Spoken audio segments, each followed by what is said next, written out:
Hi guys, welcome back. Today we're going to talk about what happens after World War I. Society has been on the brink of ending almost all of civilization as we know it through mechanized warfare, which while we won't talk about World War I just yet, we'll save that for our next unit, we are going to talk about kind of the fallout. And while this might seem weird, well, how do you talk about one before the other? It'll make a lot more sense because when we actually get to World War I, you'll already kind of have an understanding of what life was like before it, the progressive era in the United States, and then what life is like after it in the United States, the Roaring Twenties. Also understand that at this time, the Soviet Union has just begun.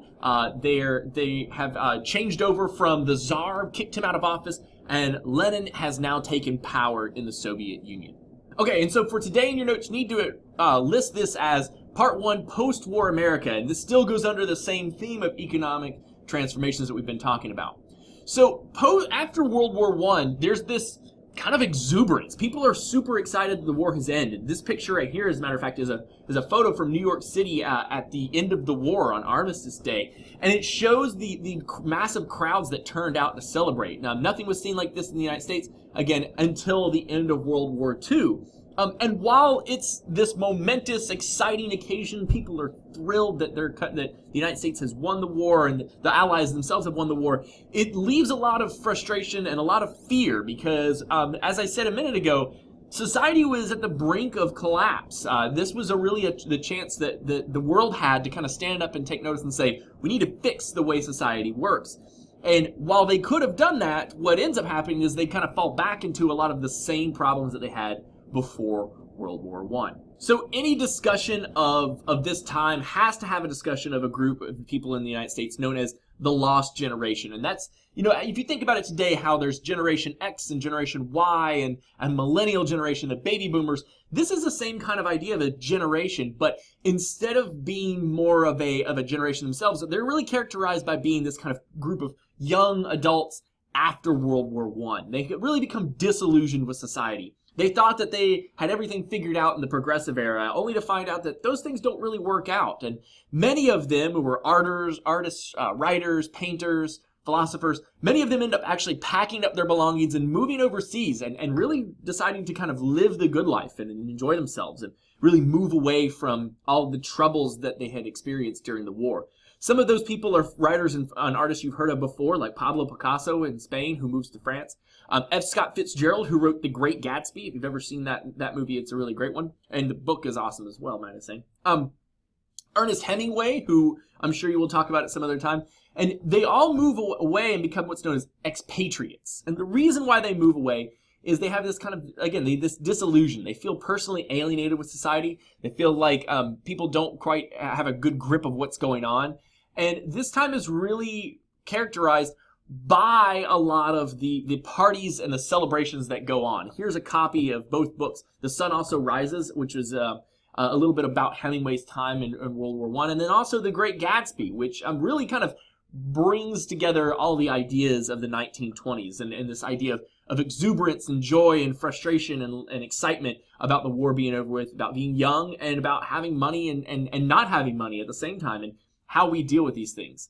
This time is really characterized by the lavish parties that many wealthy people would have. There's a reason why it got the name the Roaring Twenties. It was an exciting time to be alive if you were young and if you were wealthy. If you were not one of those, it probably wasn't as exciting of a period as it was for the rest of the group.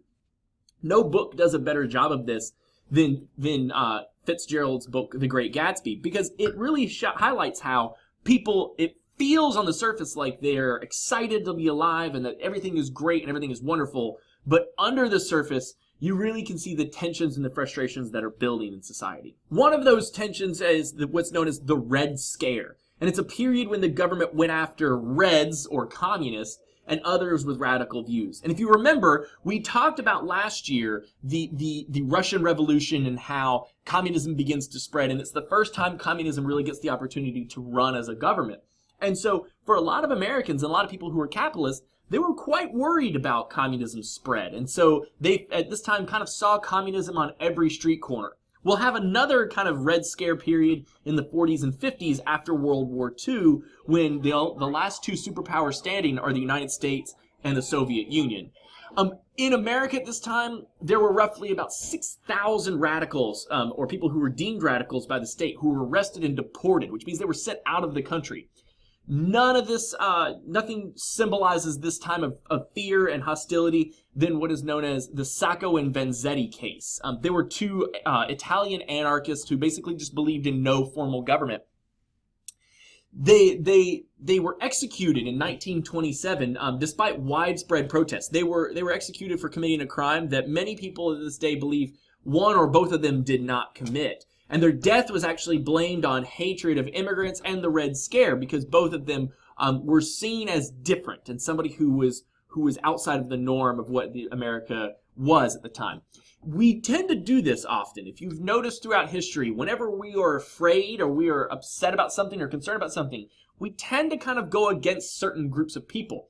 And that is, this case, the Sacco and Vanzetti case, is a perfect example of this. There's a picture of Sacco and Vanzetti actually before their trial, when they're waiting to stand trial. And like I said, it really becomes kind of a lightning point for a lot of people in the country. There were many people who thought they were guilty and they should be found and they should be tried and put to death. And there were also people who thought they were innocent and they were just being made scapegoats. All right, and that's a term we've talked about multiple times before. And a scapegoat is basically somebody who gets blamed for something because people are afraid or feel like they need somebody to blame in particular. And there were widespread protests, as you can see in the photo here, about what happened to these two individuals. It seems like we can't talk about U.S. history without talking about nativism. This is now the third time we've talked about the ideas of nativism, and it does return again. Between 1920 and 1921, 8,000 immigrants come to the United States. And it's so alarming for some people who are afraid of immigration that the United States actually sets up quotas on immigration about how many people are allowed into our country.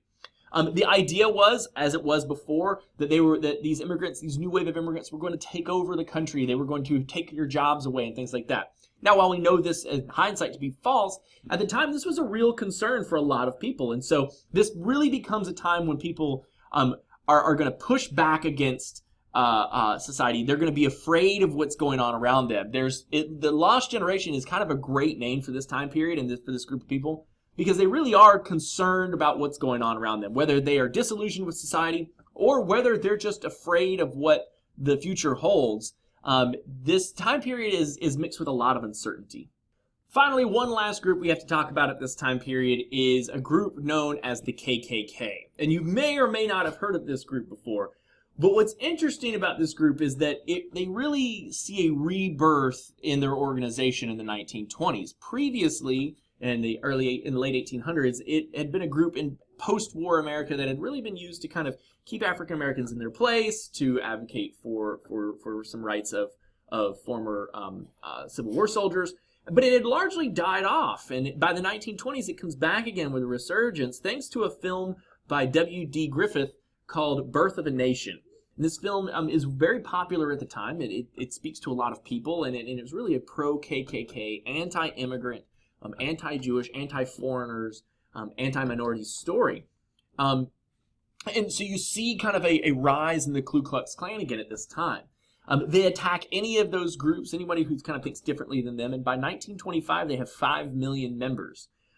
They do a number of different acts like burning crosses, having secret meetings, parades to show their power, and they really do strike fear in the hearts of a lot of people at this time. You can see here even one of their more famous events, they had a parade up and down Pennsylvania Avenue in Washington, D.C., and this was an organization that was pretty well known at the time. While it was a secret society, which means you didn't know who was actually in it, it had a large base of popularity, not just in the South either, but throughout the Midwest and in parts of the Plain States. And so that's it. Please make sure that you have all of this information down into your notebook. We will talk about this at length in class. I do also want you to come up with 2 essay questions that potential ones that we could use on a test that we'll talk about tomorrow in class based on this material. Also, remember, pull out any key terms or any important individuals or events that you've witnessed or that you've learned about through here. Pull that out on the side and make sure that you have those highlighted and you know those terms in case we see them again in class. Other than that, have a great rest of your day, and I will see you next time. Bye-bye.